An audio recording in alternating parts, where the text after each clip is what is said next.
I'd like to say something special to everyone under the age of 70. The coronavirus pandemic has impacted all of our lives.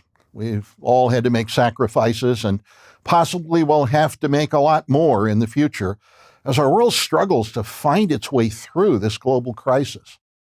The COVID-19 disease will likely have little effect on you, even if you contract it. So the sacrifices you make, the inconveniences you endure, are not really for you. The greatest danger to human life this disease poses is to older people, senior citizens with whom you may have very little contact on a daily basis. As one of those seniors, I'm in my 70s, I'd like to offer a slightly different perspective on the current crisis. It seems true that younger people who contract the virus have relatively mild symptoms and in some cases may not even realize they're infected.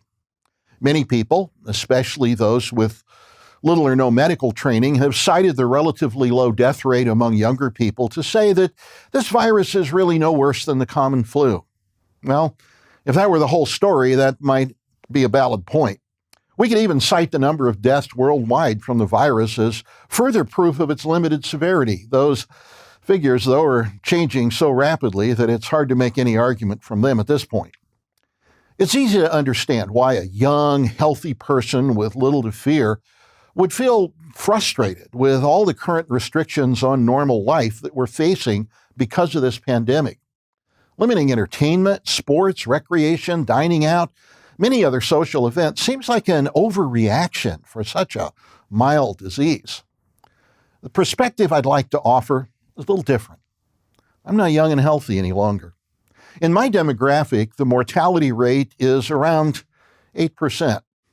That means that for every dozen people who contract this very easily transmissible disease, one of them's going to die.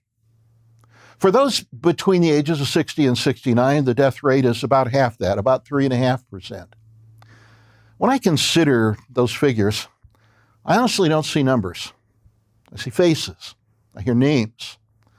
I could easily list several dozen people who are my friends and family who are in that same demographic. My wife, my in-laws, many of the friends I've had since the days when we were young and healthy together.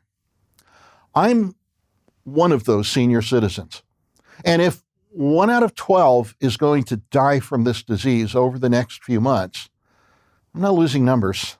I'm losing friends. I'm losing a part of my life. For that matter, for all I know, it may be my name that gets listed among the casualties before this pestilence has run its deadly course. Here's the point.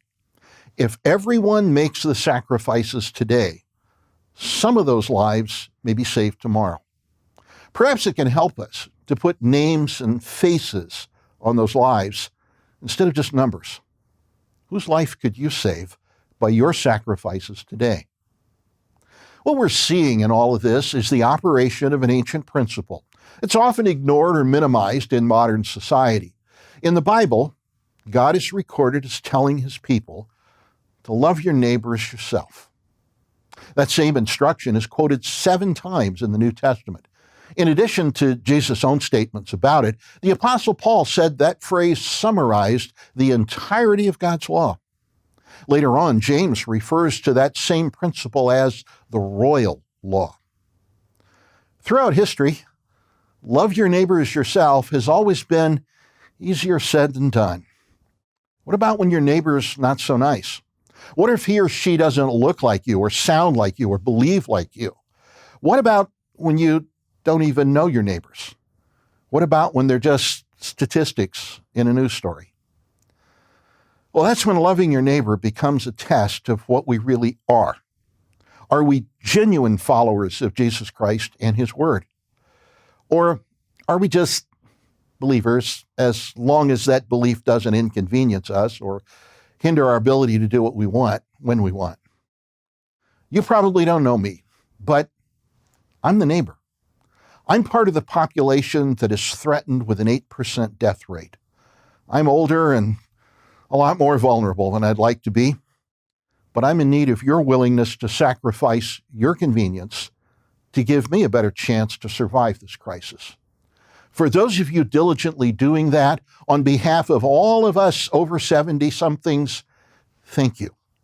Your sacrifice means more than you will ever know. And if you happen to be one of those struggling because of the current limits this has posed on your freedom, well, this may be the big test of whether your belief in character are genuine, or this is just a nice slogan for you. I believe it's clear what your response should be, but that choice is still entirely yours. If you'd like to learn more about how to love your neighbor as yourself, read How to Be a Good Neighbor on the Life, Hope, and Truth website.